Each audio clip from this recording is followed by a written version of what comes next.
यहाँ दिल्ली से आए हैं और अभी आपने मेरे से सवाल किया है कि गुजरात की महिलाओं को क्या मैसेज देना चाहेंगे।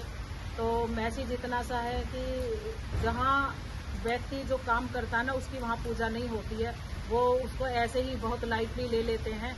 लेकिन बाबा साहब डॉक्टर अम्बेडकर के अलावा और किसी भी रास्ते पर महिला को आज़ादी नहीं है। अगर धर्म के अनुसार अगर महिला अपनी आज़ादी खोजेगी तो वो पाँवों में बेड़ियां ही मिलेंगी। ना शिक्षा का अधिकार है, ना पढ़ने लिखने का अधिकार है और ना ही उसे बाप की प्रॉपर्टी में जो मनुस्मृति के अंदर महिला को पूरी तरह से गुलाम बना के रखा हुआ है। लेकिन एक भारत का संविधान ऐसा है जो महिला को सारे अधिकार देता है।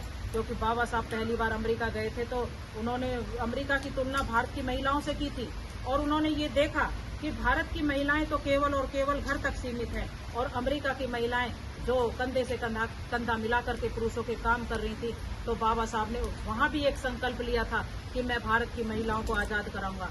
ऐसा नहीं है भारत में आकर के बाबा साहब ने केवल बहुजन महिलाओं के लिए काम किया, नहीं, उन्होंने तमाम महिलाओं के लिए काम किया। चाहे वो ब्राह्मण की महिला हो, 4 वर्ण के अंदर जितनी भी महिलाएं आती हैं इस धरती के ऊपर, भारत भूमि के ऊपर अगर कोई महिला है, कोई लड़की है तो उसे जो अधिकार दिए हैं वो हमारे बाबा साहब डॉक्टर अम्बेडकर ने दिए हैं हिंदू कोड बिल के तहत। और फिर उन्हें अलविजामा भारतीय संविधान में भी बाबा साहब ने दे दिया। तो गुजरात की धरती पर आकर के मैं गुजरात की बहनों को अगर मेरा ये मैसेज उन तक जाता है तो मैं यही प्रार्थना करना चाहूंगी, यही रिक्वेस्ट करना चाहूंगी कि धर्म के अंदर आपका कोई कल्याण नहीं है।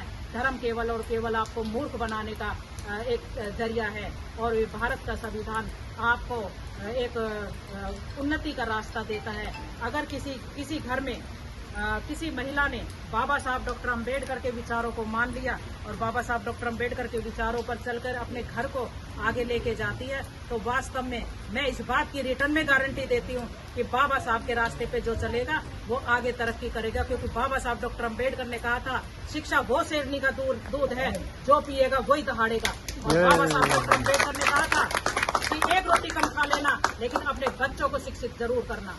क्योंकि शिक्षा एक ऐसी धारणा है जिससे आप किसी भी अंधविश्वास में नहीं फंसोगे, किसी भी मानी हुई बातों को, काल्पनिक बातों को आप नहीं मानोगे।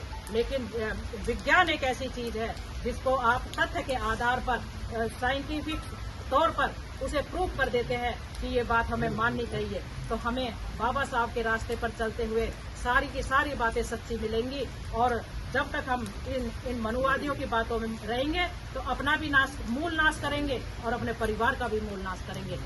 इसीलिए अपने बच्चों के फ्यूचर के लिए ज्यादा से ज्यादा मैं कहती हूँ बाबा साहब डॉक्टर अम्बेडकर की विचारधारा को हर घर तक पहुंचाओ।